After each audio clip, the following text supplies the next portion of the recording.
All the Dead Deers. Sylvia Plath, story 1957-58. I don't care what Herbert says, declared Mrs. Nellie Meehan, dumping 2 spoonfuls of sugar in her tea. I saw an angel once. It was my sister Minnie, the night Lucas died.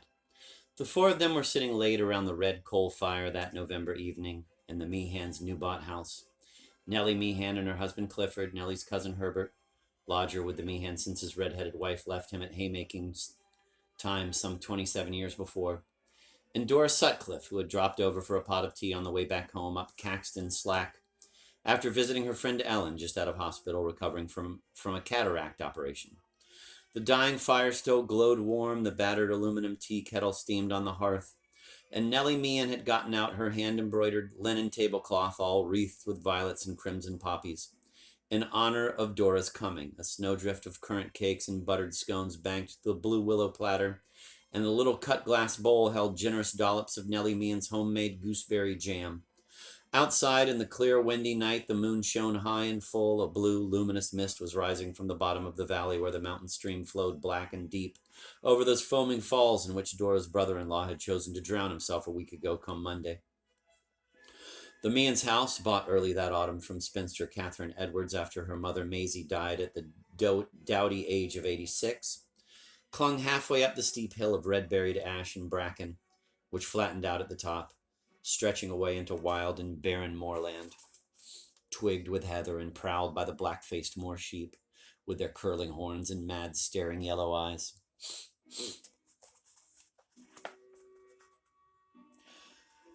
Already, during the long evening, they had discussed the days of the Great War and the various ends of those who thrived and those who died, Clifford Meehan creaking to his feet at the appropriate point in the course of conversation, as was his habit, and taking out of the bottom drawer in the polished mahogany china cabinet the cardboard box of souvenirs, medals, ribbons, and the shattered paybook providentially in his breast pocket when the bullet struck, bits of shrapnel still lodged in its faded pages.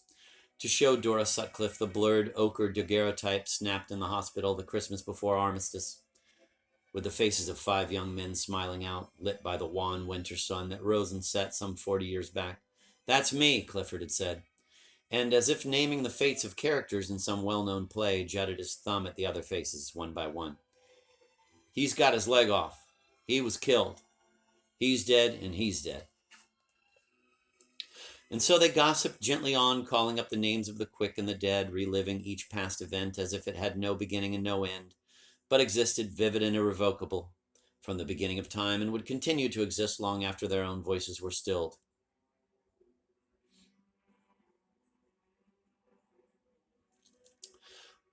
What, Dora Sutcliffe asked Nellie Meehan, now in hushed, church-going tones, was Minnie wearing? Nellie Meehan's eyes grew dreamy. A white Empire smock, she said, all gathered about the waist it was, with hundreds and hundreds of little pleats. I remember just as clear, and wings, great feathery white wings coming down over the bare tips of her toes. Clifford and I didn't get a word about Lucas till the next morning, but that was the night I had the pain and heard the knocking. The night Minnie came. Wasn't it, Clifford? Clifford Meehan puffed meditatively on his pipe, his hair silvery in the firelight, his trousers and sweater bayberry gray, except for his vivid purple-veined nose. He seemed on the verge of becoming translucent, as if the chimney mantle, hung with its gleaming horse brasses, might at any moment begin to show faintly through his skin, grayed frame. Excuse me. He seemed on the verge of becoming translucent, as if the chimney mantle, hung with its gleaming horse brasses, might at any moment begin to show faintly through his thin, grayed frame. Aye, he said finally. That was the night. His wife's undeniable flashes of second sight had always awed and somewhat chastened him. Cousin Herbert sat dour and skeptical, his huge, awkward hands cracked with wrinkles hanging loose at his sides. Herbert's mind had long ago riveted itself on that distant sunny day, the first fair weather after a week's downpour, when his wife Rhoda's folks, up visiting to help with the haymaking, jaunted off to Manchester with Rhoda, leaving Herbert alone with the hay. On returning at dusk, they'd found their luggage packed, hurled into the far corner of the cow field. Rhoda had left him then, indignant, with her parents. Stubborn and proud, Herbert had never asked her back, and stubborn and proud as he, she had never come.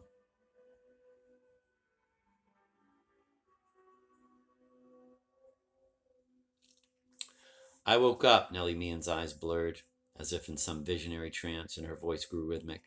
Outside, the wind blasted away at the house, which creaked and shuddered to its foundations under those powerful assaults of air. I woke up that night with a terrible pain in my left shoulder, hearing this loud knocking all around, and there was Minnie, standing at the foot of the bed, right, pale, and sweet-faced. I was about 7, the winter she took pneumonia. We slept in the same bed then. Well, as I looked, she kept fading and fading until she went fading clear away into nothing. I got up real careful so as not to wake Clifford and went downstairs to make myself a pot of tea. My shoulder was hurting something terrible, and all the time I heard this knock, knock, knock. What was it? Dora Sutcliffe begged, her watery blue eyes wide. She had heard the story of Lucas hanging countless times, at second and third hand, but with every fresh telling the previous tales blurred, merging into one. And each time at this juncture she asked, eager, curious, as if part of some perpetually inquiring chorus, what was knocking? First I thought it was the carpenter next door, Nellie Meehan said, because he was often up till all hours hammering away in his workshop in the garage. But when I looked out the kitchen window, it was pitch dark. And still I kept hearing this knock, knock, knock, and all the time the pain throbbing so in my shoulder. I sat up in the living room then, trying to read, and I must have fallen asleep, because that's where Clifford found me when he came down to go to work in the morning. When I woke up, it was dead quiet. The pain in my shoulder was gone, and the mailman came with the letter about Lucas, all bordered in black. It wasn't a letter, Clifford Meehan contradicted without fail at some point in her story. Nellie was carried away by inaccuracy of this sort, improvising whatever details eluded her memory at the moment. It was a telegram. They couldn't have had a letter in the post and you getting it the same morning. A telegram, then, Nellie Meehan acquiesced, saying, come, Lucas dead. It must be one of your uncles, I told her, Clifford Meehan put in. I said it couldn't be Lucas, him so young, a real fine master joiner he was. But it was Lucas, Nellie Meehan said. He'd hung himself that night. His daughter Daphne found him in the attic. Imagine. Just imagine, Dora Sutcliffe breathed. Her hand, as if independent of her motionless, attentive body, reached for a buttered scone. It was the war, Cousin Herbert announced suddenly in sepulchral tones, his very voice gone rusty from disuse. No lumber to be had for love nor money. Well, however it might be, there was Lucas. Clifford Meehan knocked his pipe against the grate and took out his tobacco pouch. Just made partner of his joining firm. Only a few days before he went and hung himself, he'd stood out where the new apartments were going up and said to his old boss, Dick Greenwood, I wonder, will these apartments ever get built? Folk spoke to him the night he did it and noticed nothing wrong. It was his wife, Agnes, Nellie Meehan maintained, shaking her head sadly as she recalled the fate of her departed brother, her brown eyes gentle as a cow's. Agnes killed him sure as if she'd poisoned him. Never a kind word had Agnes. She just let him worry, worry, worry to his death. Sold his clothes at an auction, too, straight off, and bought a sweet shop with the money she took in. That and what he'd left her. Fancy, Dora Sutcliffe sniffed. I always said there was something mean about Agnes. She kept her handkerchiefs over her scales, and everything in her shop was just that many coppers dearer than anywhere else. I bought a Christmas cake off Agnes only 2 years back and priced one exactly like it in Halifax the next week. Half a crown more, Agnes' cake was.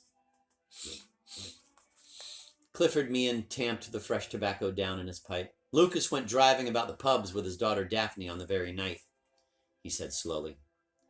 He, too, had told his part of the story so many times, and each time it seemed to him as though he were passing here, expectant, waiting for some clear light to spring out of his own words, to illumine and explain the bleak, threadbare facts of the going of Lucas.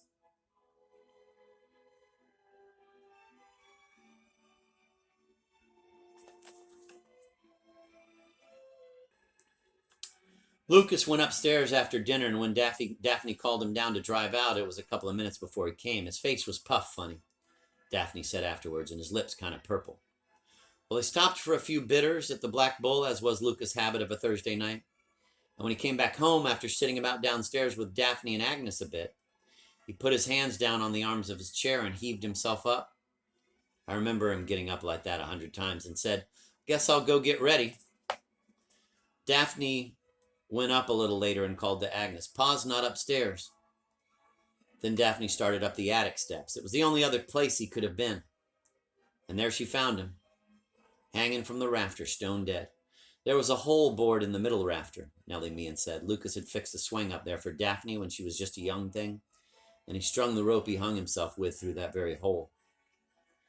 They found scuff marks on the floor, Clifford Meehan reported, coldly factual, as the account in the yellowed newspaper dated 9 years back preserved in Nellie's family album. Where Lucas tried to hang himself the first time, just before he went out. Only the rope was too long. But when he came back, he cut it short enough. I wonder Lucas could do it, Dora Sutcliffe sighed. Like, I wonder about my brother-in-law, Gerald. Aye, Gerald was a fine man, Nellie Meehan sympathized. Stout and red-faced, husky as you could wish. What'll Myra do with the farm, now he's gone?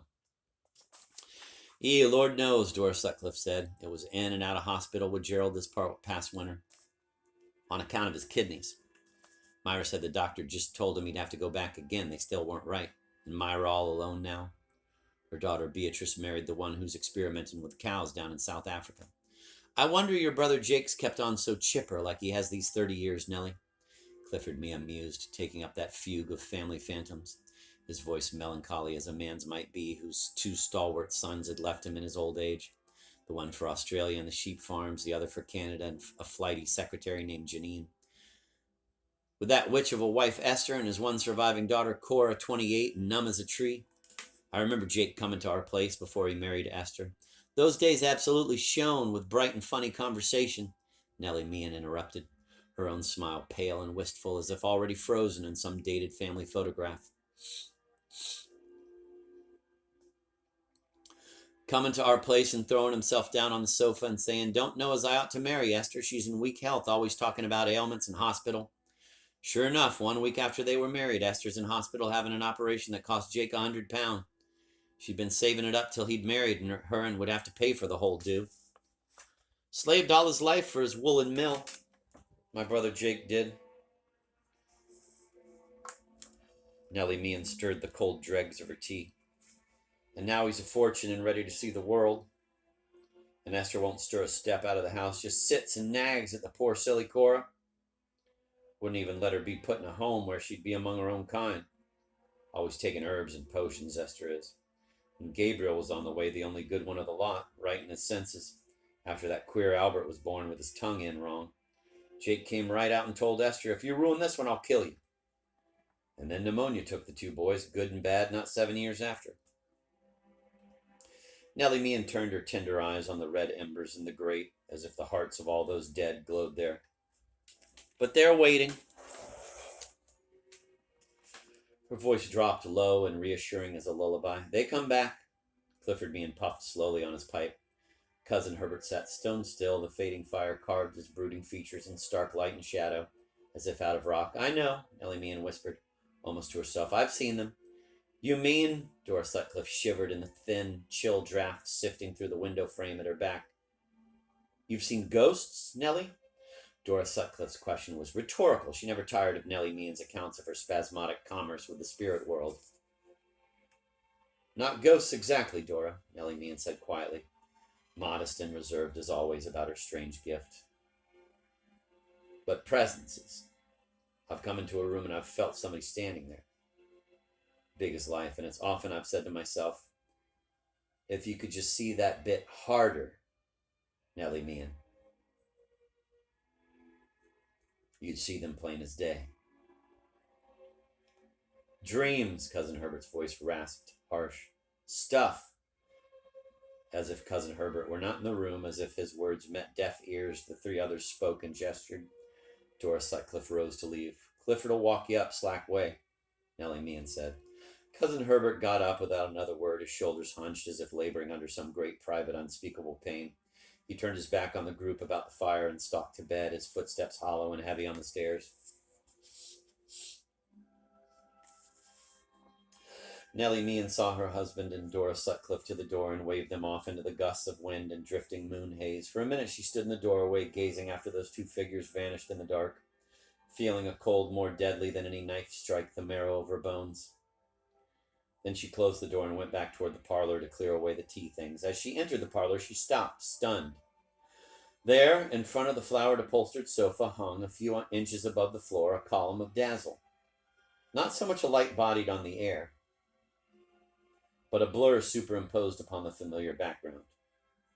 A misting across the sofa and the mahogany china cabinet behind it, and the sprigged rose and forget-me-not wallpaper. As Nellie Meehan watched, the blur began to shape itself into a vaguely familiar form, its features pale, solidifying like ice on the vaporous air until it bulked real as Nellie Meehan herself. Nellie Meehan stood, unblinking and with her steady eyes fixed to the bright apparition. "I know you, Maisie Edwards," she said in soft, placating tones. "You're looking for your Catherine. Well, you won't find her here any more. She's living away now. Away down in Todmorden." And then, almost apologetically, Nellie Meehan turned her back on the glimmering form, which still hung in the air, to stack and wash the tea service before Clifford returned. It was with a queer new lightness in her head that she noticed the plump, tiny little woman propped stiff, mouth open, eyes staring, stock still in the rocking chair next to the tea table. As Nellie Meehan gaped, she felt the encroaching cold take the last sanctum of her heart. With a sigh that was a slow, released breath, she saw the delicate blue willow pattern of the saucer showing clear through the translucence of her own hand, and heard, as if echoing down a vaulted corridor sibilant with expectant, gossiping shadows, the voice at her back greeting her like a glad hostess who has waited long for a tardy guest. "Well," said Maisie Edwards, "it's about time, Nellie."